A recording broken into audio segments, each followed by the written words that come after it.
What's happening? What's happening, boys and girls? Welcome to the RDG Sports Channel with your boy RDG. We are live in the building, baby. We are live. Let's check this out. How you guys feeling about this Commanders team? What you think they're going to do this Sunday coming up against the Saints on the road at that? It's not going to be easy because we're going to the Big Easy. Doesn't mean that it's going to be easy. In fact, I think it's going to be a close game. I think it's going to be a dogfight because of the one and only number 41, Alvin Kamara. Alvin Kamara, they're going to utilize him more because their wide receivers are out. Their injury, right now, they got the injury bug. You got Carr. Carr's going to be out. So there's a lot of things right now is working against the Saints, but you can't overlook a team like that when they got a strong running game. They utilize this guy in so many different ways. They utilize this guy in the passing game, the run game, the play action. He's dynamic, man. You know, he's a guy like a Saquon Barkley. You know what I'm saying? When utilized correctly, you know, that's the way they use him. And we're gonna have our hands full. He's gonna give other guys opportunities on their offense to make plays, and that's just the nature of the beast. That's what it's going to be because he's a very tough player that you're going to have to pay a lot of attention to. You know, so on the defense side of the ball, we're going to have to make sure we understand our run fits, making sure we going up the correct gaps. Uh, don't spin too far out, you know what I'm saying, and get yourself out of the play. You know what I'm saying? They like a lot of misdirection, a lot of toss plays with him. He runs in between the tackles very well. This guy can do it all. You know, they play action fake, then they throw it back to him. Got a mismatch with him and Bobby Wagner. If you put Chin on him, that's a mismatch to me. No shade, you know, to my man Chin, but Jeremy Chin cannot stay with the likes of Alvin Kamara out in space. You know, so you just want to corral this guy, make sure he's not going to be the deciding factor. He's not going to be the one to beat us. You know, you're going to have to make sure and let the Saints understand early that you're going to have to go somewhere else because it ain't going to be with this guy. You know, even if we're going to have to load up the box play man, speaking of man to man,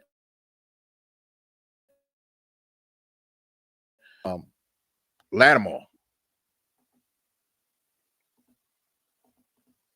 Sorry about that. Speaking of man to man, you got my man Marshawn Lattimore. He's back. You know what I'm saying? So we can play one-on-one out there. You know what I'm saying? Then we got Sam Steele. I really like his one-on-one cover skills. You know what I'm saying? This guy's really stepped up his game. You know, within the last 3 games, he's really stepped up his game. You know, he made plays early on the season, but it was a learning curve for him early on the season. He had to really learn on the job, and he's gotten better from it. You watch a lot of film. He's a team captain.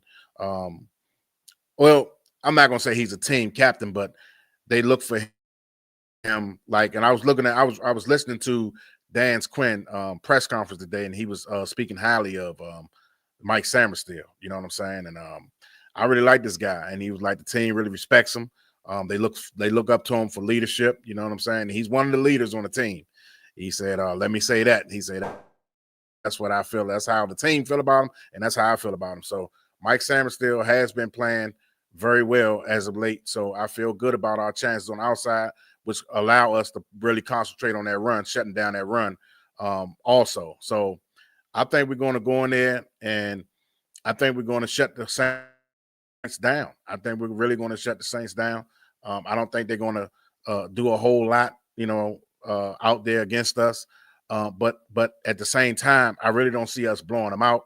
I think it's going to be we should make it a ball control game. You know what I'm saying? Stop them, get them off the field, and grind the clock out. You know, wear them down and pose our will.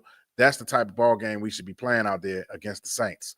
Not trying to score quickly and give this team hope. You know, we don't want them on the field longer than what they need to be offensively. Let's handle our business, ball control, score every time we got the ball, whether that be mostly touchdowns. We don't want to have no field goals, but if we can get 3 to 4 possessions in this game and make all touchdowns, you know, that's 21 to 28 points. I think that'll be enough right there. You know what I'm saying? But I don't think that it's going to be that way. I don't think it's going to be a high-scoring game. I could be wrong. hoping that it's a high scoring game, but I'm not betting on it. You know what I'm saying? Because I think the Saints are going to try to ball control us also. So it's going to be one of them games. It's going to be a field possession game. Whoever turns the ball over, you know what I'm saying? That's what's going to have the more success. You know what I'm saying? If we go in there and we don't turn the ball over, it could be a blowout. It could be a blowout if we don't turn the ball over. And every single time that we have the ball, we score on our possessions. You know, mainly touchdowns. So if you get 3 to 4, maybe 5 possessions in that game, and we are able to score on all of them and never had to use Tress Way, then yeah, I got us winning with ease because I don't think they're capable enough on offense, you know, to put up numbers, you know, to stay with us. So we're able to do that. But if we're not able to do that, if we let the Saints and get that crowd going, and which I think is going to happen, because they're playing a good team, a playoff team right now. Right now, if the season was to start right now, we'll be a playoff team. So the crowd is going to be hyped, wanting their team, pulling for their team to beat a good team. So they're going to be into it. The players are going to be into it. It's going to be a measuring stick for them to show that, hey, we could play with these guys that's in the playoffs right now. We could do this. And it's something to build on. If they're able to win out a game against Washington, it's a game that they could build on. But we don't want them building on us. We want to go in there and stump them and get them out of there, kill their confidence, and keep on striving. You know what I'm saying? Keep on this playoff push. Speaking of playoff push, hey, I think we could push for that six seed spot. I think we can go against the Green Bay Packers and really get to that 6 seed, knock them out of the box, and put them at the 7 seed. The Rams are coming on strong. We got to watch out for the Rams. The Tampa Bay Buccaneers is very important to keep an eye out and look out for them because the simple fact they own the tiebreaker. So we really got to be zooming in on the Tampa Bay Buccaneers. Now, Seattle is another team, you know what I'm saying? We got a better conference record than Seattle, but we don't want to get into those tiebreaker scenarios. What we want to do, ladies and gentlemen, we want to win out. That's what we want to do. We want to win out. You know what I'm saying? Because if we win out, we don't have to worry about those teams underneath us. And if we went out and the Green Bay Packers lose one game, if we can go on a 4-game win streak to close out the season, you know, basically pretty much a 5-game win streak to close out the season. But if we can do that, then that'll solidify us for that 6th or 5th. Oh, no, we're not going to get the 5th because the Vikings will have to S all over themselves in order for us to get the 5th seed. So we're cool with the 6th seed. You know, we can get the 6th seed. And if we can't not get the 6th seed, I'll be fine with the 7th seed because once you get in the dance, once you get in the playoffs, anything is possible. Anything is possible. You know, any given Sunday, the records are 0-0, you know. And that Philly game that we had, a lot of people don't want us to play Philly, but I don't mind playing Philadelphia.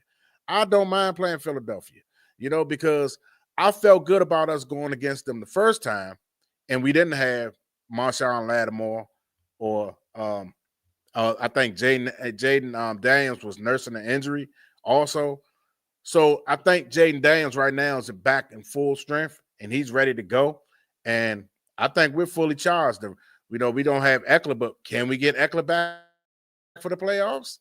He's only missing 4 games, you know what I'm saying, the remainder of the season. But can we get him back for the playoffs? That's the story. You know what I'm saying? We have everybody back for this playoff push. Anything can happen because I like our chances. I like our running game. I like our quarterback. I like our wide receivers. I like our tight end. The defense starting to play good. I feel good about the secondary now that Marshawn Lattimore is coming back because he can shut down that side of the field. So if we playing up against the likes of a team that has receivers, you know, he can shut down that one wide receiver. He can limit that wide receiver from having explosive and big games. And that's all you want.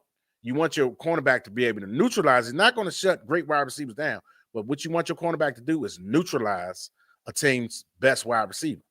So while he's neutralizing that player over there, we can bracket some of these other guys and pay attention to the run game. That's what Darrell Green used to solidify for us back in the day. That's why our defense was so dominant, you know, because he shuts down one side of the field and we was able to do everything else. You know what I'm saying? So, hey, I feel good about everything, man. I feel good about our pass rush. I feel good about our linebacking core. You know what I'm saying? So I feel good, man. I feel good. We got the safety position. It could be upgraded. You know, it could be better. You know, no knock on Chin or my other guy, number 20. No knock on those guys. You know, but um, I think that we can upgrade that position. I think we can upgrade the cornerback position. You know what I'm saying? Put Sam Steele back in the slot and get another cornerback on the other side. Bobby Wagner, I think we can upgrade on Bobby Wagner. Bobby Wagner is one of the best tacklers ever, Hall of Fame guy. Salute him. Nothing but respect. But time is a factor. Father Time is a factor, and he can go north and south, but east and west against some of these fast, twitchy running backs and tight ends that be coming across, and little slot wide receivers that be coming across him. He can't keep up with those guys. So respect to Bobby Wagner, though, but I think we should move on after this year and either draft or give the other guy that's behind Bobby Wagner that we got from Temple, you know, and let him rock out. You know what I'm saying? And let him see what he got. You know what I'm saying? I feel good about this team overall, man. We can improve in different areas on the team, but that's later down after the season. You know, we see what we got. You know what I'm saying? We see what we need to retool, or who we need to keep, who we need to let go, or stuff like that. So we'll revisit that after the season. But right now, we're on a playoff push, and we need to be concentrating on the playoffs right now, 1 week at a time, for the players. But for the fans, we can look ahead. We can look ahead. You know, we're not playing on the team, so we can look ahead. You know what I'm saying? And that's what I'm doing. I'm looking around and see who's underneath us, and seeing who we need to worry about. And right now, the team that sticks out the most, the two teams to me that sticks out the most, is the LA Rams and the Tampa Bay Buccaneers. That's just me. I'm not worried about the Falcons. Falcons. I think we're a better team than the Falcons. I think we'll beat the Falcons when we play them.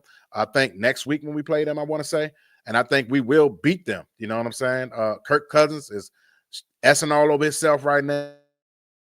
You know what I'm saying? He can't get out his own way. You know, he's doing Kirk Cousins type stuff. The same thing he's doing with the Vikings and with the Falcons, he did with us. So I already know when it's pressure on the line, Kirk Cousins always fold. That's what he does. He folds. And so I'm not Kirk Cousins. You know what I'm saying? So the Falcons, I got us beating the Saints. I got us beating the Falcons. That'll be 3 wins in a row. And then I think we play the Eagles after that. I like our chances against the Eagles at home. You know, that'll be 4 games in a row. And we owe them Cowboys. We owe them Cowboys. I can't wait to play them the last game of the season. And that'll be 5 games in a row going into the playoffs strong and win in a winning way. So that'll put our record at least 12 and 5. That'll put our record at 12 and 5. You know what I'm saying? So, hey, I like our chances of going 12 and 5, getting that 6th seed, you know, and playing somebody that we know we can have a better fair chance. You know what? I'm not even going to say that. Once you get in the playoffs, I don't care who it is. The people saying Detroit, nobody wants to play Detroit. Detroit, hey, they got 1 loss on their record right now. So they are beatable. They are beatable. Not saying that, you know, they're easy team to beat. By far, no. As you can see, look at their record. They're proving that they're not an easy team to beat. Not saying that, but I'm just simply saying that everybody on any given Sunday can be beaten. And Detroit is a team that if they're on the list, if they're on the schedule, and we meet them in the playoffs, hey, I'm rooting for us to beat the team. And I know those players on the team is saying, hey, why not us? You know what I'm saying? And that's the mentality you gotta have. Why not us? We can get into them playoffs. We can hey, it's 0-0 any given Sunday or any given Saturday. Because in the playoffs, you play on Saturday. So any given Saturday or Sunday, anything can happen. All you got to do is get there, put a game plan together, everybody healthy. The ball bounces funny ways. Sometimes you can knock a ball out, cause a fumble. You could tip a ball up in the air, cause an interception. You could tackle a player a certain way, a player get injured. Anything can happen. And once you get into the playoffs, you just got to get there, and you never know what can happen. You know, once again, I like our chances once we get in the playoffs. But for the Saints, oh yeah, also Noah Brown is not going be playing on Sunday. We did get Crowder back. This sucks, man. We've been pretty consistent with injuries. You know, as far as we didn't have no big time injuries that hurt us that bad. Although we took a dip when Jaden Daniels had hurt his ribs. Everybody knew he was hurting. You could see it when he was out there. He was wincing. He didn't want to scramble. Now he's scrambling all over the place. Now he's throwing the ball lively again. He's not inaccurate like he was you could tell when Jaden Daniels' ribs was hurt because he was inaccurate, man. Versus the first 6 or 7 games or 8 games that we played before he got his injury, he was accurate. He was one of the most accurate passes in the history of the NFL. Completion percentage and everything was high. Now all of a sudden, when he had that rib injury, he was making inaccurate throws. Mainly that Philly game. He looked terrible that Philly game. And it was a little bit of Philly defense. I'm not going to take I'm not going to discredit Philly, but if that would have been the Jaden Daniels of the first 9 games, I don't think Philly beat that game. I don't think Philly win that game. You know what I'm saying? I really don't think so. And now, like I said, now that we got Marshawn Lattimore, when we play Philly again, it's going to be a little bit more tougher for Philly because the simple fact is he could take away A.J. Brown. He could take away A.J. Brown. He may not limit as long as we, like I said, limit A.J. Brown to a certain amount of catches, you know, versus Emmanuel Forbes, he went crazy. He went bananas. But if you can limit this guy to just at least 4 catches for like 40 yards or so, keep him out of the end zone, you pretty much did your job as a cornerback, especially if they threw to him for about 10 times and he only caught 4 and you held him to 40 or 50 yards with no touchdowns. You did your job as a cornerback. You did your job. So we could take away him, concentrate on Devontae Smith and Saquon Barkley. Somebody's going to get there because they got too many great skilled players. They got Goddard. You know what I'm saying? They got Jahan Dotson. Let me stop. But anyway, no pun intended with Jahan Dotson. But they got some great players over there, man. You know what I'm saying? So you got to give them their credit. They're a tough team, man, especially when they get going with the run game. The run game and the play action game and the read option is their bread and butter. And then when they get in short yardage situation, they got the tush push. You know what I'm saying? And they've proven that can work against any defense, any team. You know what I'm saying? So we want to keep them out of short yardage situations, which is tough, but you're going to have to do that to keep them out of there because the more they move the chains, the more devastating that they can be. But back to this, I know I digress, but back to the Saints. I'm just going to talk about this real quick. Keys to beating them. Once again, it'll be to shut down my boy, number 41. You know, shut him down and pretty much, you know, and get out to that quarterback. You want to blitz. You don't want Alvin Kamara to beat you. You don't want Alvin Kamara to beat you. If you can shut down Alvin Kamara and get after that quarterback, make them uncomfortable, you got a good chance of beating the Saints with ease. But if you let Alvin Kamara get to going, you let him get to going, you're going to have a battle on your hands. I'm not saying you're going to lose, but it's going to be more of a battle if you sit up there and you let this guy get going and you let this quarterback get confidence and stuff like that because Carr not going to be playing. The guy's in concussion protocol. The guy messed up his wrist when he landed. He landed on his head and his wrist. That was a nasty fall. So you shouldn't have no problems. You know, it shouldn't be no problems with beating a team like the Saints. But time will only tell. And like I said, any given Sunday, anything can happen. We all thought Dallas wasn't going to we wasn't going to beat Dallas. I mean, we was going to beat Dallas, and we turned around, we lost to Dallas. You know what I'm saying? So, hey, it is what it is, man.